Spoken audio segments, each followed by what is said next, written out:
Benny Horn. Travis, well played. Mate, coming in at 3 for 12, do you sort of look at that as your finest test innings to date, to be able to make 100 and so quickly and turn the momentum of the match? Thanks, Ben. We'll wait and see how the game pans out. I'm disappointed that I wasn't able to go on and get a big score. I felt like I had earned the right and worked really hard to get to that position, and to give it up that easily, I'm pretty disappointed.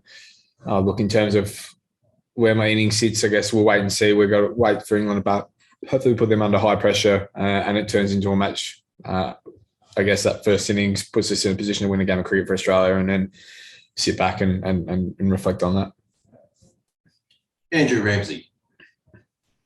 Hi, Trev, and congrats. There's been a bit said about you changes to your technique and things like that, but is much change in sort of mental approach? Are you feeling a bit more sort of comfortable in the environment, or is there something that's you seem a bit more relaxed without having to stress about it so much? Yeah, I've definitely come into the series more relaxed. I spoke about that leading into Brisbane, and the fact that Pat and Jael have backed me in quite hard over the period, and asked of me to go out and, I guess, play the way I see the game, and I had that backing. And I feel like also that I've come off some strong Shield seasons to know that my game is in good order. And I guess coming in and having experience that sort of had a fair blueprint on Test cricket and had a fair crack at it over a period of time, I've definitely come in with an attitude of an expectation of what's required, and I'll be able to go out and express myself in that manner as I've seen fit. It's nice to contribute and be as consistent as I have been. Rob Forsyth. G'day, Trav. Congrats on the ton. Thanks, Rob. What sort of first innings total do you think you need to win this game? And is it the sort of pitch that you think your attack should be pretty dangerous on? Well, I think anything over 300 is going to be a great start, I think. You look at probably traditionally in Australia, that 400 plus score.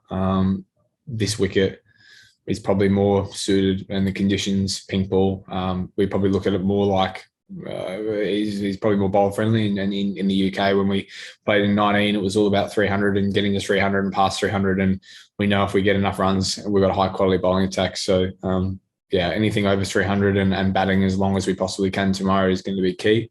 And when we bowl, it's just making sure we identify the moments with that ball. I think it's going to be a tough new ball wicket as we've seen today. And then as that ball it gets softer, I guess, over time, identifying the moments that or the tempo of the game that we may change will come to different plans. So we got to be quick in identifying that, smart identifying that, and then communicate that really well throughout the team. And I feel like, we definitely got the bowling attack to take 20 wickets.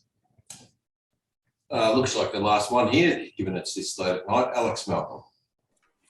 Hi, Trev. I heard you mention on an interview with Channel 7 there about your preparation and how you put a higher price on your wicket in your net sessions, really focusing on making yourself hard to get out. Can you sort of expand and give us some insight on that development in your game? Yeah, that's been something for a long period of time, probably a couple of years now.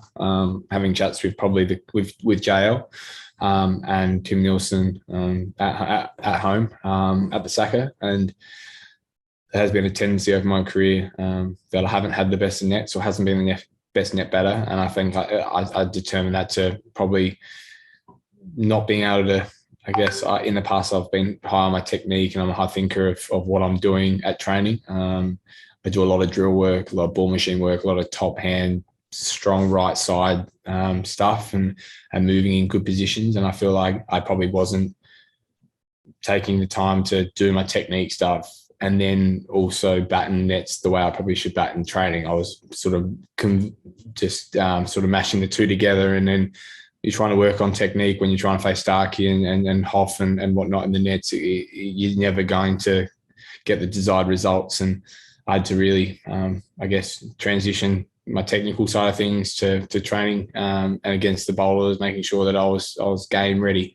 There's times to do both, and I think I've been able to find that balance. And definitely over the last, I did that technique stuff in Sydney for 3 days, had 2 days off, and the last 2 days were sort of facing bowlers around game style and then being tough to get out. So I sort of try to bat the way I would start my first 20 balls, and I think that's been a real shift in the way I've trained.